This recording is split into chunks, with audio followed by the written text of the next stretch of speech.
You know, the Avadhuta Gita now turns to this really intense topic of detachment and renunciation. And it's teaching that freedom actually arises when one just lets go of their identification with the world and, well, rests in the self. Right, which is a massive shift from how we usually think about it. Oh, totally. But before we get into the mechanics of how that actually works, if you love taking these deep philosophical dives with us, please take a quick second to subscribe, like this audio, and share your own reflections in the comments as we go along. We really do read every single one of them. Yeah, we really do. It's always fascinating to see how these ancient texts hit people today. Definitely.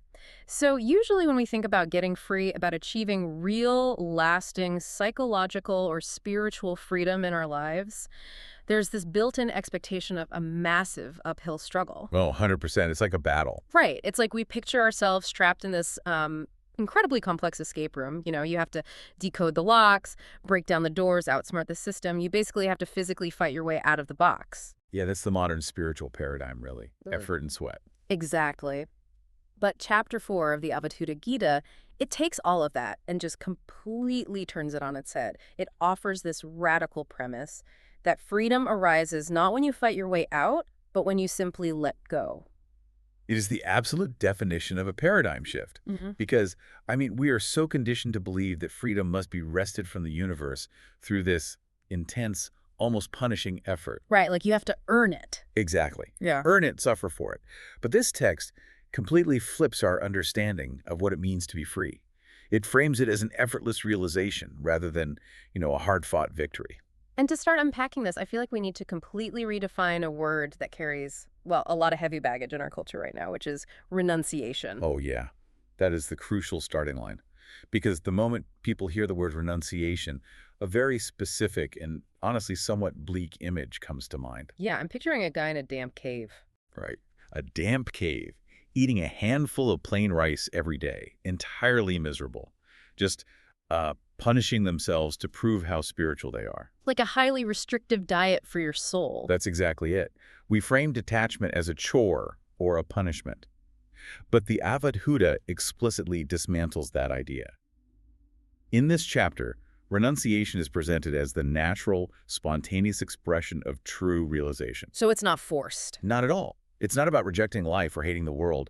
It is entirely about freedom from clinging and, freedom from desire. Which introduces this really fascinating paradox. The liberated person, the sage that's described in these verses, they aren't necessarily hiding away on a mountaintop. No, they could be right next to you at the grocery store. Right. They're living fully in the world. They're surrounded by the noise, the people, the chaotic events of daily life, but they remain completely untouched by the anxiety of it all. Unbothered, yeah. It's like being completely submerged in the ocean, but somehow remaining perfectly dry. That's a great image. And the text constantly points us back to the reality that you don't need to change your physical location to be free.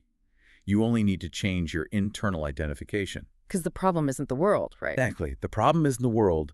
The problem is how tightly we are holding on to our idea of the world and, our idea of ourselves within it. Which sets up the opening of chapter 4 so beautifully, because the text just comes out swinging right from the very first verse. It offers this radical dismissal of traditional spiritual ritual. It really does not hold back. No, it doesn't. Verse 1 questions how there can be invitations, casting off flowers, leaves, or even meditations and mantras if the supreme, which the text sometimes calls Siva, is identity in non-difference. Let's really pause on that phrase for a second. Identity and non-difference. It sounds like a complex philosophical jargon. It does, but it's actually pointing to a very simple, profound reality. The Avadhuta is basically deconstructing the inherent duality that's present in the act of traditional worship. Okay, break that down for me. Well, think about the mechanics of offering a flower to a deity, or chanting a mantra to reach an enlightened state. To do that, you have to operate under the fundamental assumption that you are right here, and the divine, or the state of freedom, is way over there. Ah, right. You're assuming a state of separation. Exactly. You are creating a gap. A gap that you then have to build a bridge across. That is exactly the issue. If ultimate reality is identity and non-difference, meaning there's only one continuous undivided consciousness, and you are already an inseparable part of it, then the entire mechanic of reaching out just collapses. Because who is offering the flower? And to whom is it being offered? Right, it's all one substance. Man, it's like the universe trying to shake its own hand. Or, an ocean wave trying to offer a drop of water to the ocean. The wave is already the ocean. That captures the exact absurdity the text is pointing out. And verse 2 drives this home even further. It targets the whole concept of purity. Oh, purity. That's a big one today. Huge. The text states that the absolute isn't liberated or purified because it was never bound or dirty in the first place. The translation reads, the absolute is not purified, cleansed, and released.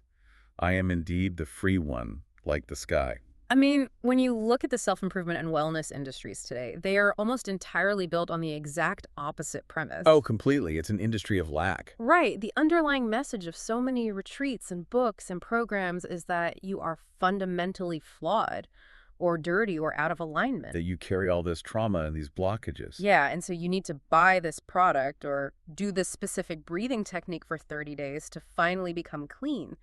But the Avadhuta is pointing out a devastating catch-22 here. Which is? The very act of desperately trying to purify yourself reinforces the core belief that you are fundamentally impure to begin with. Oh, wow. Yeah. And living under that belief produces a deep existential exhaustion. It really places you on a spiritual treadmill. Because there's always more work to do. Always. If you believe your true peaceful nature is a destination you have to sweat and strive to achieve, you're going to be running forever. There will always be another blockage to clear, another layer of the ego to peel back. So you just never arrive. Never. But the Avadhuta is speaking from the ultimate vantage point. From that perspective, trying to achieve freedom is like the sky trying to achieve spaciousness. The sky doesn't practice being open. Exactly. It simply is spacious. You simply are the free one. It makes me think of being at a large family reunion. So imagine you're standing in your own living room, surrounded by your parents, siblings, cousins who have known you since the day you were born. Okay, I'm picturing it. But for some reason, you were wearing a little sticky, "Hello, my name is tag." Oh, And you keep anxiously pointing to this little sticker, desperately trying to prove to everyone and to yourself who you actually are. It's like, why do you need an external tool to introduce you to a state you already inhabit? that is a perfect analogy. The name tag is entirely redundant. Yeah. But worse than redundant, relying on it actually creates a sense of insecurity. How so? Well, you start worrying, what if the sticker falls off? Do I cease to be me? Oh, wow. And it's exactly what happens when we attach our sense of inner peace entirely to our spiritual practices or rituals. But I have to push back a little here. How does that play out for someone who is really struggling? Like, if someone's mind is completely chaotic, if they are dealing with severe anxiety or suffering, telling them, hey, you are already the sky, throw away your meditation practice and your mantras, I mean, that feels almost negligent. I completely understand why you'd say that. Right. It's like telling a drowning person they shouldn't panic because human bodies are mostly made of water anyway. If we take this text literally, doesn't it just invalidate the real work people have to do to heal? That tension right there is one of the most important aspects of navigating Eastern non-dual philosophy. We really have to contextualize what the Avadhuta Gita is doing here. Okay, so what is it doing? The text isn't invalidating the journey for the person who is still deep in the woods. Rather, it is describing the reality of the destination. Ah, the destination. Yes, it is a declaration of the ultimate truth from the perspective of someone who has actually realized it. For a seeker whose mind is a storm of anxiety, tools like meditation, therapies, self-inquiry, mantras, they are incredibly necessary to quiet the noise and stabilize their attention. So it's not that the tools are bad, it's that they are just a means to an end. Exactly. Think of them as a vehicle. If you live 50 miles away, you need a car to drive to your house. But when you finally arrive at your own front door, you don't drive the car into the living room and park it on the rug. Right, that would be ridiculous. The tools drop away naturally when they have served their purpose. You don't violently throw them away in a fit of, pseudo-enlightened rebellion. They just become unnecessary. Just like the name tag at the family reunion. They're the training wheels. You don't curse the training wheels when you're learning how to balance. They literally keep you from falling over and hurting yourself. But you also know that to truly ride freely, eventually they have to come off. And verse 6 confirms this state of arrival where the training wheels are gone. It says, "It does not appear to me as virtuous or sinful, as bound or liberated. I am free from disease. My form has been extinguished." Free from disease. That's an interesting phrasing. It is. And the disease the Avadhuta refers to isn't a physical illness, it's the disease of duality. The chronic illusion of thinking you are a separate, fragile, isolated ego just fighting against the universe. And as we move forward, I want you listening to keep an ear out for this upcoming declaration that the sage is totally free from all attachment to their body, to possessions, and to social roles. Because dropping those training wheels really sets up what feels like the most psychologically challenging part of this chapter. Oh, absolutely. The internal friction. Yeah. Because if you drop the tools, the rituals, and the striving for purity, what happens to your internal discipline? This brings us right into verses 9 through 15, which focus on transcending the spiritual ego and the dualities we use to measure our progress. This section systematically dismantles the entire dualistic framework we rely on to make sense of our actions. Oh. Like verse 10 says, "There is no one to understand and nothing indeed to be understood. I have no cause and no effect." Wow. And verse 11 follows up with, "There is nothing dividing, nothing to be divided. How shall I then speak of coming and going?" It's as if the text is wiping the mental hard drive completely clean. No cause, no effect, no coming, no going, you were just here. Just abiding itself. Right. But verse 14 is the one that really demands a deep dive. It reads, neither have I conquered the senses, nor have I not conquered them. Self-restraint or discipline never occurred to me. That verse is a brilliant psychological trap for the ego. A trap? How so? Because the ego is a master shapeshifter. If you recognize the toxicity of worldly ambition, let's say you realize that trying to be the richest, most conventionally successful person is just an endless rat race. So you kick that desire out the front door. Good for you. Right. Right. But the ego doesn't just disappear. It sneaks around and comes right back in through the back door of spiritual ambition. Oh, man. That is so true. Suddenly, you don't want to be the richest person. You want to be the best meditator. You want to be the most attached, the most disciplined, the person who eats the purest diet and holds the most enlightened views. We basically take our self-restraint and we put it up on a scoreboard. The spiritual ego is so pervasive. It's that subtle sense of superiority. You know, look at me. I haven't eaten processed sugar. I haven't looked at a screen in 3 weeks, and I wake up at 4 a.m. to chant. I am so spiritually advanced compared to everyone else. Exactly. We take the concept of enlightenment and we turn it into the ultimate competitive flex. We really do. And we wear that extreme discipline like a badge of honor. We derive our entire identity from our asceticism. But the Avadhuta completely undercuts this entire game. He says, self-restraint, discipline. It never even occurred to me. It never even occurred to him. That's wild. True freedom means walking off the playing field and dropping the scoreboard entirely. Because if you are deeply proud of conquering your senses, you're still actively engaged in a war with them. You are validating their power over you by constantly measuring your resistance against them. Wow. Yes. Because you're keeping them real by fighting them. Precisely. The Avadhuta is saying there is no victory and no defeat, because the sage realizes there was never a battle to begin with. Okay, this sounds beautiful in theory, but how does that actually work in reality? What do you mean? Well, if I drop the concept of self-restraint entirely, what stops me from just completely giving in to every single impulse? Ah, the fear of the hedonist. Yeah. If I tell myself discipline never occurred to me, doesn't that become a convenient excuse to just eat junk food all day, ignore my responsibilities, snap at my family when I'm annoyed, and just become a total hedonist? That is the most common fear when people first encounter teachings on effortless non-attachment. We are terrified of our own underlying desires.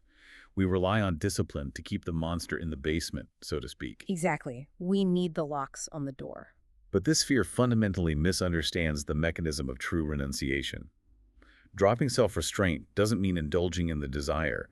It means the desire itself has evaporated. The desire evaporates. Yes, you don't have to exercise restraint against something you have absolutely no interest in doing. I'm trying to picture what that actual transition feels like. How do you get to a place where the desire just isn't there anymore? Okay, think about something you were absolutely obsessed with when you were a young child. Maybe a very specific toy, or a video game, or a certain kind of wildly sugary candy. Oh, definitely those terrible sour candies. I loved them. Right. And when you were 7 years old, you might have thrown a temper tantrum to get them. You'd fight your siblings over them. Your entire world revolved around acquiring this object. I certainly had my moments, yeah. Now, as an adult, if I place that exact same overly sweet candy in front of you on a table, do you have to clench your jaw and exercise intense, white-knuckled self-discipline to stop yourself from eating it? No, not at all. I wouldn't even have to think about it. The urge just isn't there. I mean, I'd probably just look at it and feel a bit of nostalgia, but I certainly wouldn't crave it. Exactly. You didn't suppress your desire for the candy. You didn't lock it in a safe and practice candy restraint. No, I just grew up. You outgrew it. Your perspective expanded, and naturally that object lost its grip on your consciousness. You saw that it couldn't offer you anything deeply meaningful anymore. And this is exactly how the realized sage views the allure of worldly attachments, wealth, status, sensory overindulgence. They see them like the sour candy. Exactly. They see clearly through the illusion that these things can provide lasting, indestructible peace. And because they see through it, the desire evaporates. Because the desire is gone, there is zero need for discipline. It becomes completely effortless. Effortless. You aren't fighting temptation like a warrior. The temptation simply ceases to register as a temptation. That distinction changes everything, because restraint implies a rubber band being pulled really tight. You might be successfully holding it back, but the tension is still there, exhausting you every single day. Living in constant tension is no kind of freedom. Right. The Avadhuta is saying the sage cuts the rubber band, there is no tension. Neither have I conquered the senses, nor have I not conquered them.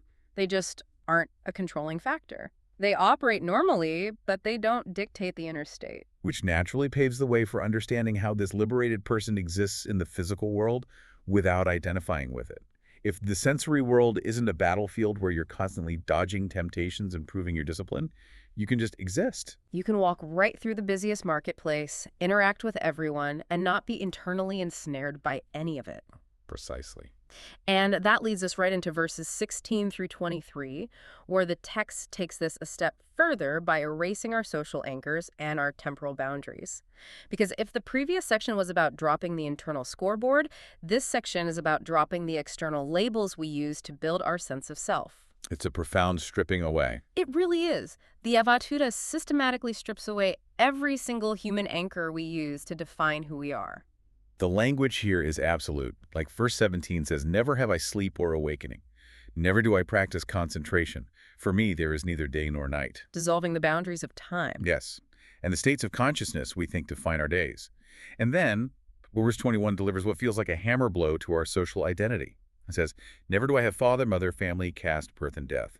How shall I speak of affection and infatuation?" I can imagine someone hearing that verse, "Never do I have father, mother, family," and thinking it sounds incredibly cold, almost sociopathic. It can definitely read that way at first glance. Right. Because if renunciation means denying your own family and feeling no affection, that sounds a lot more like a pathology than enlightenment. What is the text actually trying to dismantle here? It's pointing directly at the core of human identity. If I were to ask you, who are you? Your mind would immediately offer a list of temporal relationships and social roles. Like, I am a podcast host, I am a sibling, a friend. Exactly. You might say, I am a parent, I am a software engineer, I am a citizen of this country. We build our existential foundation entirely out of these temporary roles. But those roles change. They do. What happens to you when you retire and you aren't an engineer anymore? What happens when your children grow up, move away, and don't need you in the same way? If you identify purely as those roles, if you believe those labels are the ultimate truth of your being, you will suffer an immense existential crisis when those roles inevitably change or disappear. Because you feel like you are literally disappearing. The structure holding you up is gone. Yes. The scaffolding falls away and you feel like you're falling right down with it. What the Avadhuta is unpacking is what it means to be, as verse 23 describes it, boundless, undivided, stainless. Listen closely to this, everyone, because it frames renunciation as an inner detachment, not just an outward withdrawal. Yes. Renunciation in this deeply psychological context is the inner detachment from these temporal labels. It absolutely does not mean you stop loving your children or caring for your aging parents. You don't abandon them. No. In fact, it means you can love them better, more cleanly, because you aren't using them to prop up your own identity. You don't derive your ultimate sense of existence from your role as their parent. You recognize that beneath the temporary costume of mother or father or worker, your true nature is that boundless, undivided sky. It makes me think of wearing a really heavy, insulated winter coat. Okay, tell me about the coat. Well, if you are outside in a blizzard, you need the coat. It serves a vital purpose. It keeps you alive. But imagine walking inside, sitting down safely by a warm fire in your living room, and refusing to take the coat off. Oh, I see. You just sit there sweating, feeling weighed down and constricted because you've convinced yourself that the coat is actually a part of your body. That perfectly illustrates the unnecessary burden of over-identification. The moment of realization is just saying, oh, wait, I'm inside. I'm safe. I don't need to wear this heavy thing while I'm just sitting here. You don't hate the coat. You don't throw it in the fire in anger to prove you are detached from it. You just realize it's a garment. It's just a tool. Right. You can put the coat back on when you go outside into the social world. You can fully play the role of the professional, the parent, the friend, but you never forget that the coat isn't your actual skin. The coat is functional, but it is not your identity. The sage still operates in the world, interacting with family, fulfilling societal duties, but they do so with an incredible lightness. Because they aren't carrying that crushing weight. Exactly. They aren't carrying the crushing weight of existential identification. They were wearing the coat of their social role, but they retain the inner knowledge that they can take it off at any time, and their true self remains entirely unharmed. When you really let that sink in, it changes how you view every single interaction. The text frames renunciation as a completely inner shift in perspective, not merely an outward withdrawal from society. You don't have to leave your family, sell all your possessions, and quit your job to be a renunciate. No, you just have to fundamentally change how you hold those things in your mind. And that subtle shift in how you hold the world changes the entire texture of your daily life. The baseline frequency shifts from a state of constant anxiety, protection, and defense to a state of immense joy, ease, and lightness. Which brings us perfectly into verses 24 and 25. This is really the climax of chapter 4, where the text explores the sweetness of renunciation and effortless freedom. And the language in this section is just beautiful. It really is. Verse 24 says, "The wise give up all meditations. They give up all good and evil deeds and drink of the nectar of renunciation." Let's focus on that word, nectar. The use of the word nectar is so deliberate and vital here. In modern, highly driven cultures, we often associate renunciation with a sense of loss. We view it as dry, restrictive, and, gray. We picture someone sitting in a barren room staring at a blank wall. Right, forcefully repressing their desires. But the Avadhuta flips the script entirely. Renunciation isn't a bitter pill you have to swallow to appease the universe. It is sweet, freeing, and intoxicating. It is nectar. Because you are finally putting down the incredibly heavy bags you've been carrying your entire life. Exactly. Think about the sheer energy it takes to maintain your ego. It's exhausting. It is. The burden of constantly defending your opinions, the burden of managing your reputation, the burden of craving things you don't have and fearing the loss of things you do have. When you finally put all of that down, not through force, but through understanding, the resulting feeling isn't a hollow emptiness. No, it's a rush. A rush of pure, unadulterated relief and joy. It is the lightness of being the sky. And verse 25 captures that joy in such a surprising way. It says, "There is verily no versification where one knows nothing. The supreme and free one prattles about the truth." The translation uses the word prattles. It's amazing. Prattles. It's a striking choice of words because it strips away all the pretentious formality we usually associate with spiritual masters.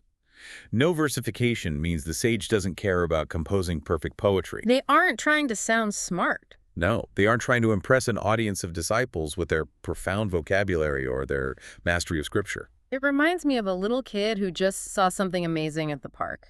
Maybe a really cool bug or a dog doing a trick. When they run over to tell you about it, they aren't worried about their grammar. Right, they aren't editing themselves. They aren't pausing to make sure they are using the most articulate adjectives. They are just overflowing with joy, bubbling over with the experience, and they just prattle because the truth of their excitement is too big and too joyful to be contained in neat, curated little boxes. That effortless overflow is the ultimate hallmark of true realization. When you genuinely abide in the self, when you have drank the nectar of non-attachment, you don't have to try to act spiritual. You don't have to rigidly monitor your behavior. Or constantly curate your words to make sure you sound enlightened. You just exist, and your very existence effortlessly radiates the truth of what you are. It is the concept of divine play. Life is no longer a test to be passed. It is an expression to be experienced. I want everyone listening to just take a breath and reflect on that. The profound assurance that true freedom is, at its core, completely effortless when one simply abides in the self. You don't have to force it. It just flows out of you. It's quite a relief, isn't it? It really is. But I want to bridge the gap between these ancient verses and the reality of a Tuesday morning in our modern world. because we aren't ancient ascetics wandering through villages. But the underlying psychology of human attachment hasn't changed a bit in thousands of years. If anything, the challenges of attachment have only amplified. The environments have changed, but the mechanisms of the human mind are identical to those the Avadhuta was addressing. I mean, you could easily argue we are living in the most over-attached, hyper-identified era in human history. Oh, without a doubt. We live in a world defined by constant, buzzing, inescapable attachment. The most obvious example is right in our pockets. Look at our smartphones. We are physically tethered to these devices that are quite literally engineered to demand our attention. They are designed to validate our egos through notifications. Right, and feed our anxieties with an endless stream of alarming news and social comparison. We are deeply attached to our curated online avatars. We attach our worth to our job titles on LinkedIn, to our political opinions, to how many people agree with our outrage on social media. It's an endless cycle. We spend enormous amounts of our finite life energy building, polishing, and fiercely defending these digital and social constructs. And the result is entirely predictable. A society plagued by record levels of anxiety, burnout, depression, and a lingering, hollow sense of lack. We are absolutely exhausted from carrying around all these heavy winter coats everywhere we go. Exactly. And that is why Chapter 4 of the Avadhuta Gita feels so incredibly relevant today. It is a radical, refreshing reminder that true freedom lies in detachment from all of that exhausting maintenance. It's universal permission to just put the heavy bags down. It inspires us to embrace a life of simplicity. But again, to reiterate the core theme of this deep dive, living simply doesn't mean you have to throw your smartphone in a river, quit your job, and move to a cabin in the woods. You don't have to abandon the world. No, it is an internal simplicity. Hmm. You can actively participate in the modern world. You can have a family, hold a demanding job, engage in society, and use technology, but you do so while remaining internally unbound by those possessions or roles. Your core peace doesn't fluctuate. Exactly. It doesn't fluctuate based on whether your post got enough likes, or whether your boss praised you today, or whether someone cut you off in traffic. You essentially become the eye of the hurricane. The winds are swirling all around you, deadlines, global news, family drama, the ups and downs of daily life. But in the center, there is zero resistance. You are just the clear, vast sky watching the weather happen. And that brings us to the ultimate takeaway from this deep dive into Chapter 4.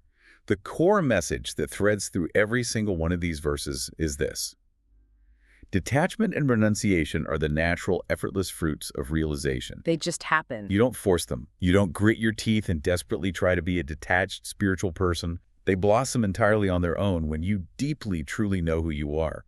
When you fully realize that you are the boundless self, the impulse to desperately cling to temporary things just naturally stops making sense. It really is a beautiful vision of what human life can feel like.